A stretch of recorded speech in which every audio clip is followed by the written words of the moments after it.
We have a Gemara, Masechet Berachot, which tells us at great length the importance of praying with a Minyan. And there's some confusion because of the language that Maran uses in Siman Sadi Siftet about whether or not it's an obligation to pray with a Minyan. So we start with the Gemara. The Gemara tells us that Rav Yitzhak once told Rav Nachman that I noticed that you weren't in the Beit Knesset today. Rav Yitzhak, he told Rav Nachman, I saw you weren't in the shul today. Why didn't you come? So Rav Nachman told him, Lo yachilna. I wasn't able to come today. He thought that would be the end of the conversation. Amar le lichnifim lemar asara velitzlem. Okay, well, if you couldn't come to Beit Knesset, you should have at least gathered together 10 people to come and pray with you in your home. Amar le terihali milta. It was too hard for me to get 10 people together. We see even with all the WhatsApps and the groups, it's hard to get a minyan together. How much more so back then? I couldn't get a minyan together. It was hard for me to do that. So Rabbi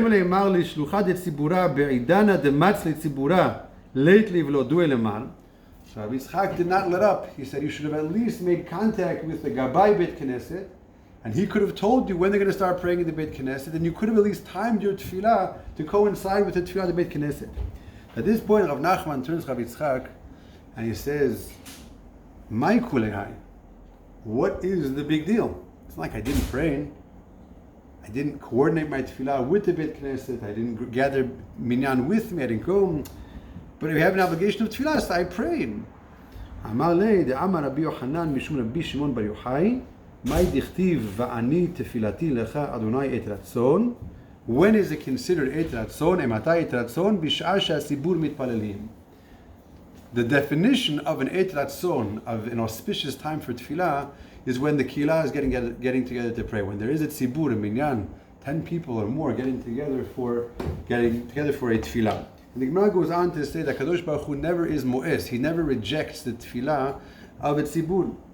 We know nowadays, the Zohar Kadosh writes that a person, mikar adin, has to have kavanah for the tefillah. Nowadays, it's very, very hard for us to have kavanah, even for pirush milim, even just to understand the words that we're saying and to hold our concentration. Very, very difficult. And yet again, mikar dinat Gemara, kavanah is ma'akevet. According to Maran Shulchan Aruch, if a person did not have kavanah for the first bracha of Shmona Esrei, mikar adin, he has to repeat the Shmona Esrei. It's ma'akev, it's required. Nowadays we don't do it because we're not so optimistic that you're going to have any kavanah the second time also. But mikar adin, kavanah is ma'akev. And a tefillah without kavanah is not accepted b'fnei HaKadosh Baruch Hu. However, when a person is praying with a tzibur, HaKadosh Baruch Hu does not analyze your tefillah. He doesn't scrutinize your tefillah so much, at all. And therefore a person is doing the best thing by coming together with a minyan. The question is an obligation. It's a nice thing. Clearly you're benefiting yourself, you're strengthening your tefillah before HaKadosh Baruch Hu. But is it really an obligation? So first of all, the language of Maran is that a person should be mishtadel to pray with a minyan. He should make an effort. And because of the fact that Maran doesn't say hayav, some people, according to Moshe Feinstein, they misinterpret that language to say that it's an option. Make an effort. It's a good thing to do. You should try to do it. Moshe is going to explain in a moment why it's the exact opposite of what Maran had in mind. Now before then, there is a totally different understanding that's brought down by Avichai Bensoussan as well of what Maran means over here. But the question that went around, you see different poskim dealt with the same question. When you look at the person who was asking, it was the same Rav. This question was circulated in the 1960s. And he asked the great American poskim at the time, and Moshe was one of them. He said he wants to rent a bigger facility for Yamim Noraim because he has a bigger crowd, people coming to Beit Knesset, and he wants to rent a bigger facility. The place that he wants to rent is a place that is like a restaurant or a banquet hall, and throughout the whole year they have mixed dancing over there. Is such a place eligible? Can he use such a place to hold the tefillot Yamim Noraim? Or do we say that it's not appropriate? And I'm mistaken, I think it was a movie theater.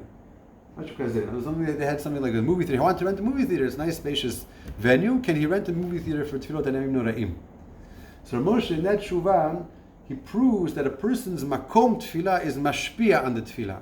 That a person, where you pray, your tefillah and the effectiveness of your tefillah is affected.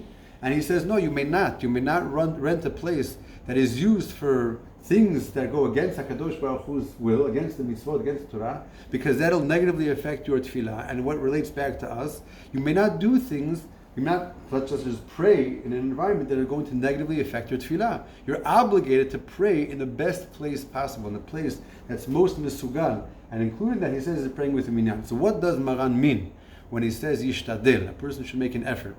So Moshe says over here that when it comes, we have to understand that when it comes to mitzvot aseh in general, there's always a cap on how much a person is supposed to spend on mitzvot aseh. Meaning what? A mitzvot lo ta'aseh, a person is obligated to give up all your money. If a person says, come eat basar b'chalav, or I'm going to empty out your bank account, I'm going to take all your money, a person is chayav to give up all his money to avoid the lo ta'aseh. It's a tremendous nisayon. You have all of his wealth to avoid one mitzvot lo ta'aseh. But when it comes to mitzvot aseh, it's not that way. A person is not obligated to give more than 20% of his wealth. Let's say you're in a place where the etrogim are exorbitant. It's going to take more than a shtut, it's going to take more than a fifth of your wealth. So you're not supposed to spend really more than that amount of your wealth for one mitzvot aseh. So Moshe writes that the same way there is a financial cap on how much a person is expected to give for a mitzvot aseh, so too there's an effort cap. There's a certain requirement that beyond that amount of exertion, you're not obligated. Of course you can. There's different beautiful stories of people who are makpid to pray with the minyan. They would even spend money on it, all different stories. I'm sure people have heard different things. Mesirut nefesh, to get a minyan, or other types of mitzvot aseh.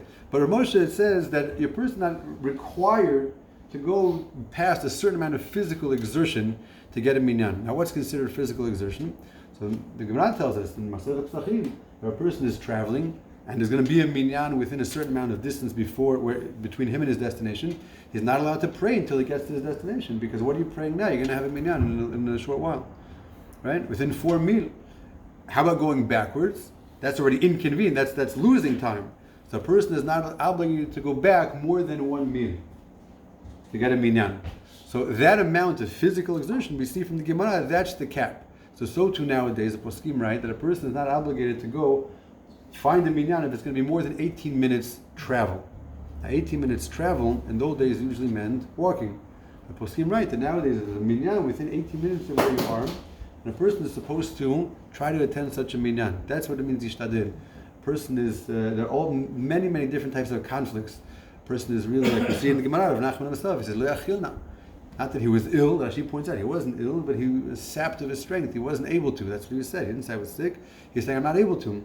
So there are types of conflicts. A person has a chavruta, a person has a seder kavua, and it's going to conflict with minyan.